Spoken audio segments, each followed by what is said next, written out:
we already recorded this, but this is Naked with Potential, where we are apparently just documenting our thoughts, feelings, and experiences along this surprise, accidental travel journey across the U.S. So, it's kind of an update, but it's also just, there's no context, okay? Except for this that I'm adding right now. Let's go. Let's go. Where'd you get that pint? We were walking.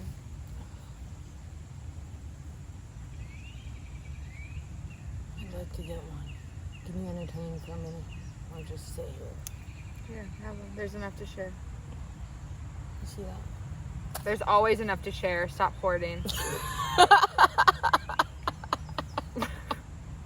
my number one problem with Earth. Or society. Not really Earth. I'm Meredith.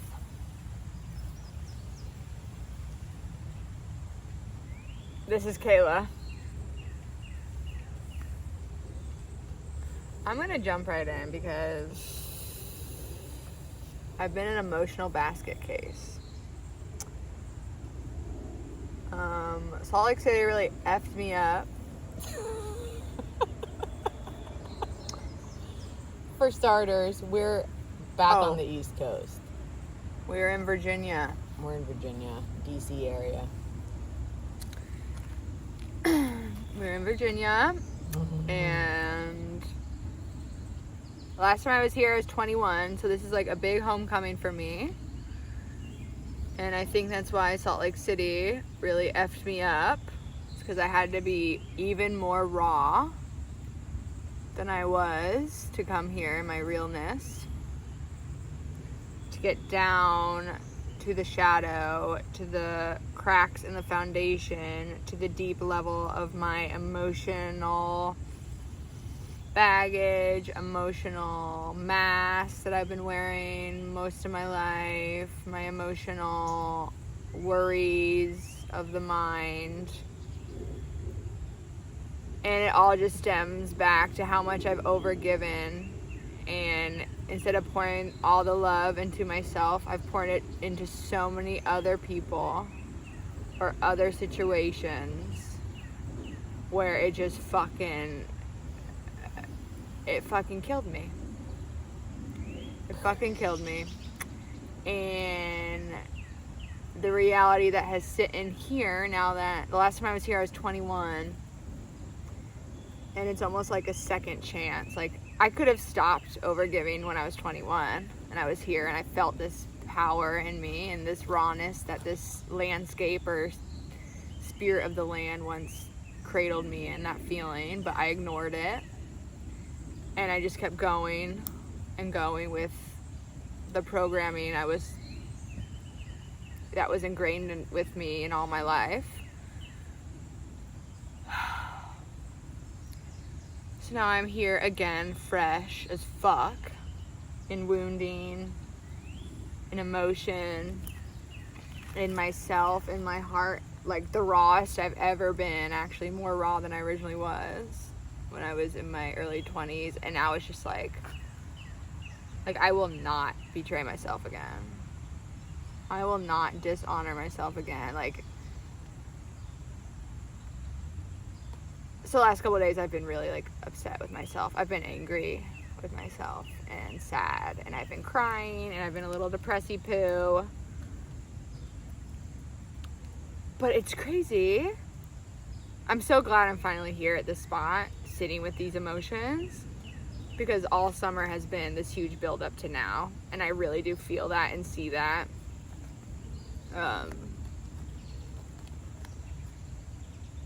And so I'm just really grateful to be here in this spot of frickery.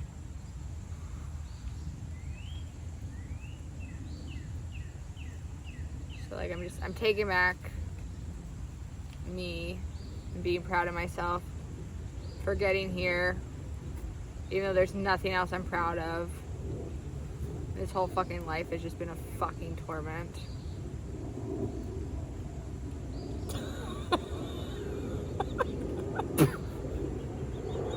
That's how I feel. That's how I fucking feel. I want to say that what's interesting is, number one, we're giving no context, which I think is hot as fuck.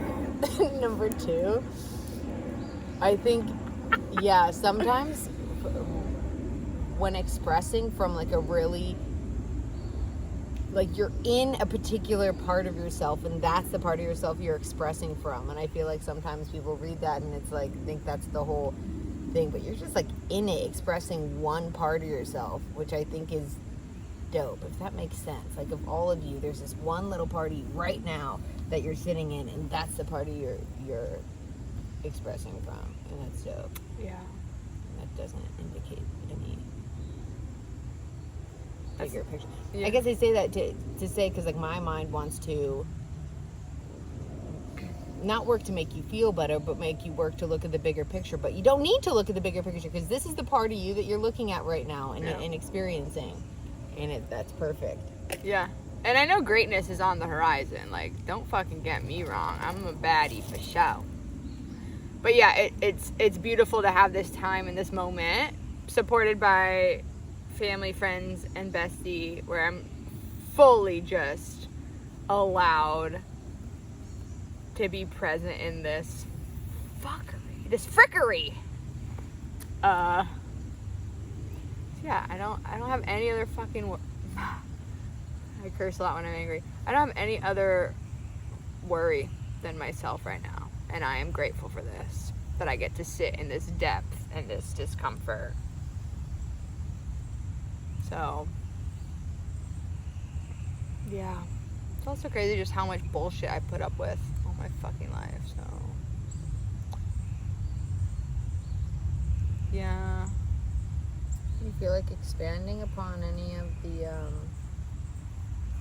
you're saying you won't betray yourself again. You're saying you put up with a lot of, do you want to expand or just leave it no context? Because as I said, no context is hot. I'll expand a little bit, because I know others have probably gone through this or are going through this. Salt Lake City stripped me bare of like labels and like the identities that I've been wearing throughout my life, because I've always tried to figure out the next step. Like I would always call it myself. I never let the outside world catch me. I've been a forceful person a lot, especially in relationships. What do you mean by forceful? I'm going to expand. Oh, I'm sorry. Okay. In relationships, I have really wanted so much attention from others, to feel loved, to feel picked, to feel wanted, that I would almost manipulate the situation of like, well, how could they say no to this? Like, this is like the most perfect, sexy, fun thing. Like, of course they're gonna like say like, yeah, on the way, or like, yeah, I'll be there, or like make them an offer they can't resist. And that's forceful, because that's not real love. No one's ever really in relationships, like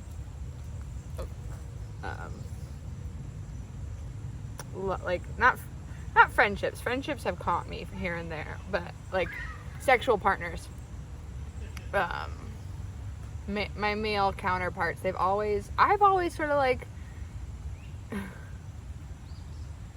I've been the needy one. I've been the one wanting more, needing the attention, wanting the focus on me, but then also keeping it like shallow and not going deeper. And I feel like that has like pushed them away. So then I'd be like, why aren't they like obsessed with me? It's because why would, like, it was so forceful. The whole relationship was forceful on my end, and I wasn't being real. Why do you think you weren't being real? Because I should have walked away from other relationships a long time ago, and I stuck around way too late, thinking and hoping like, well, if I do more, they'll choose me. If I push a little more, they'll choose me eventually. And there was one relationship in particular that happened in my I was 18 until like 24, where it like really fucked me up. And time and time again, Like, I could have walked away. I should have walked away, but I kept, like, I was, like, addicted to, like, needing their attention. Instead, the whole time, I should have been pouring that into myself, my creativity, my passions, what I wanted for my life. Because I had so many fun goals and, like, dreams and projects, and just, like, I had such a big passion to change the world at that age, like most of us do.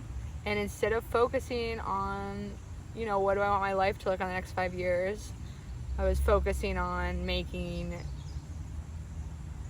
someone pick me and love me and choose me when I should have chose myself. And what's interesting is I thought I've healed this wounding.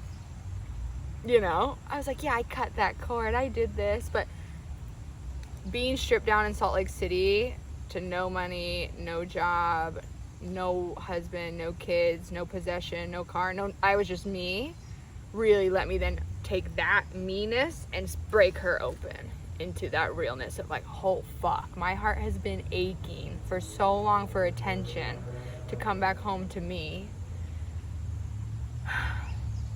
And I ignored her. Instead, I added another label on. And it just, you know, kept going to a new career, jumped to another career, made this amount of money, did this, owned this, traveled here. Like, I just kept, like, in essence, pushing the root problem down with all these material labels and things, instead of, now that in Salt Lake I broke it open. It started in Idaho. But then in Salt Lake I got really raw and was like, I have nothing. And then being in that nothingness shattered me, made me feel really naked. And then getting the call that I need some help in Virginia. I know you and your friend are just traveling around, bopping around. Do you want to come here? I was like, yes, regardless, no problem, be there right away. But it was a homecoming for me, coming back to the East Coast. That's where I'm originally from. So it was just like, wow. It was just full circle. And but it's beautiful how this was all in preparation to get to this point. So last like week, I've been crying like every other hour, journaling a lot. Kayla's been asking me really in-depth questions that have really helped break me open, because I haven't let people all the way in before. But now that I have been so bare, and I have known Kayla a big majority of my life, I was able to be real. I feel safe enough to expose my truth.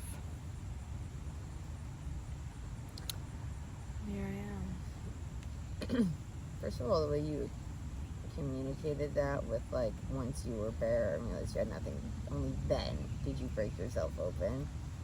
That was really, really beautifully explained. First of all. Thank you. Second of all, even in our dynamic, yeah, you are just, if I can, I don't want to say an overgiver, but you are a giver. Yeah. And that's been known since we were, you know, young and in college or whatever. There was always a fear for me to poke too far. Like there was almost an energetic boundary of like, don't piss her off. You hit it in a really piss her off. You hit it in a really interesting way, where you almost just made it seem like I don't have anything there. So even if you wanted to ask a deeper question or ask more, there was some sort of energetic layer up that made it. I was definitely afraid to for some reason. I don't really know why, but I think I just wasn't ready. I've kept a lot of people at bay in my life. Like, no one really knows the real me. Well, I think you do now. Or an aspect of me. I definitely put on a mask. I have put on masks in the past. But yeah, everything isn't fine. I'm not fine. I'm fucking mad at myself.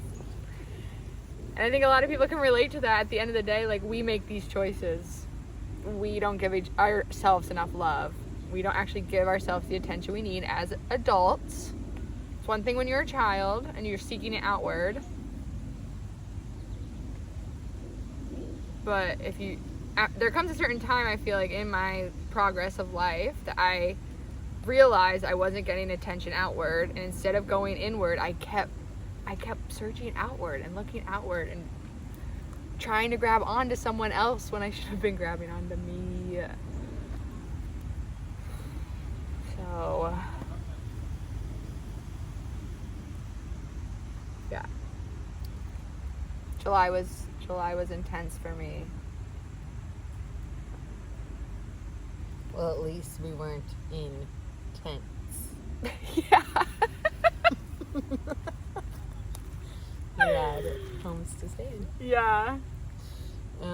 When you were talking about, like, no one knows the real me, I do wonder if everyone kind of feels that way on some level. And, like, when I think about what, like, I'm oftentimes upset by being misunderstood. Like, I'm like, what I just said wasn't understood. And obviously that comes, like, we know that everyone's going to interpret or understand what you're saying through their perspective and the way they need to understand it in relation to them. Like, everything is relative.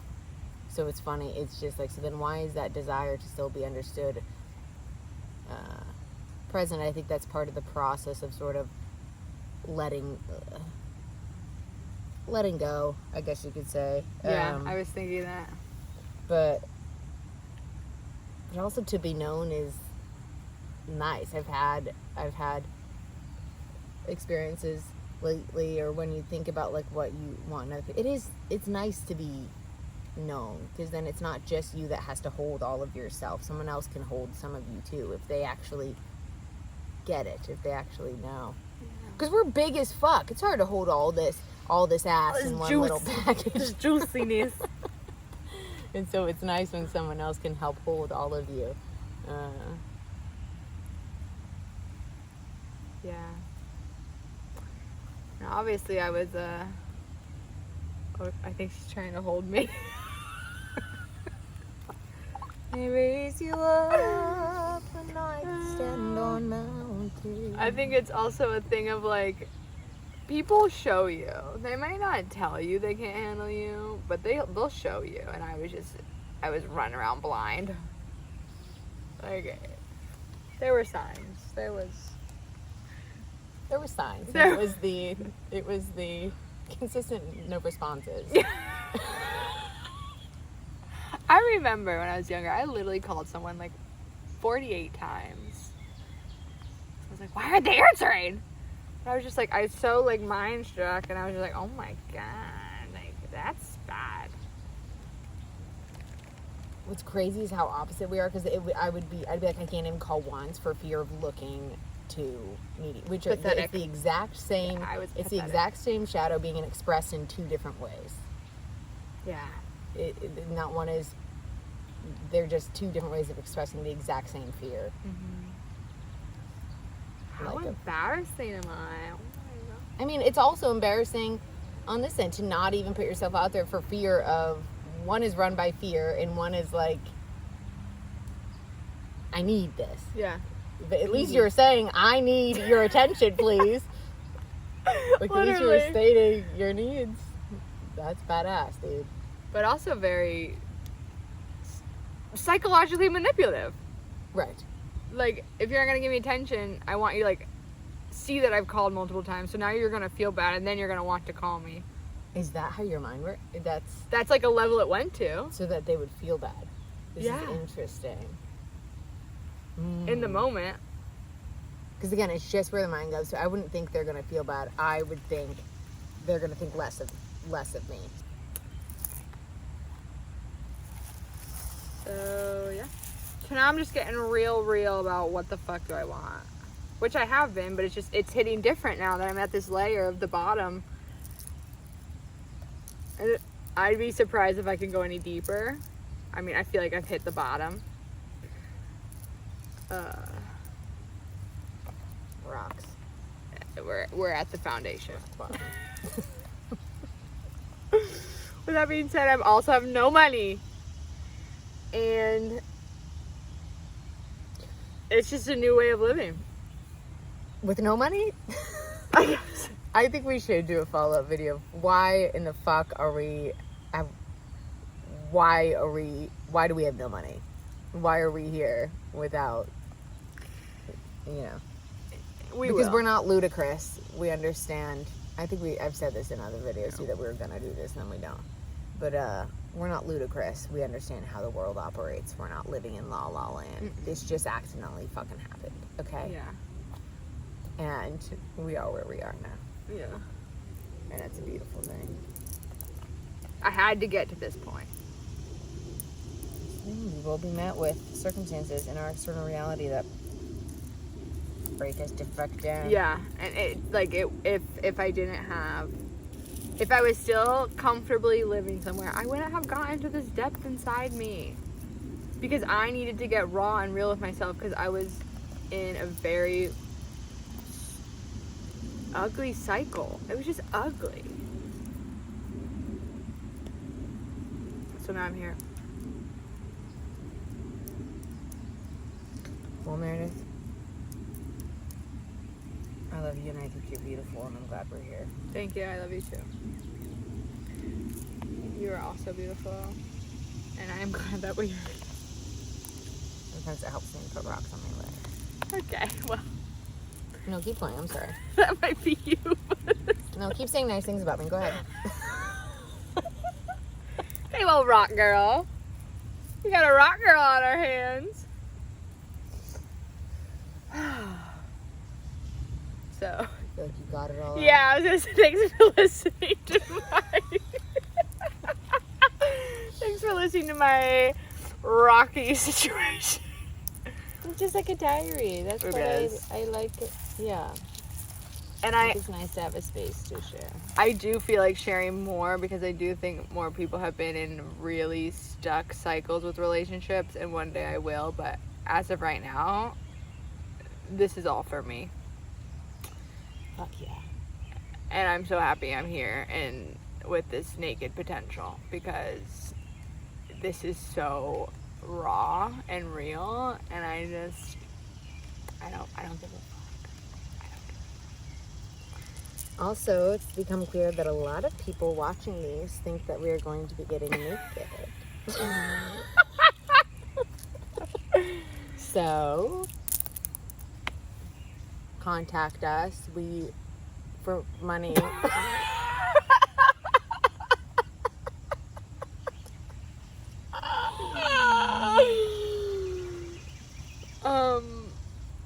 Yeah.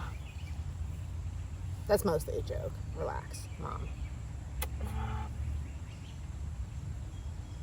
Right? Yeah, that's me. That's where I am. Beautiful. In Virginia, so. Beautiful. Holy frick. We're gonna cut it.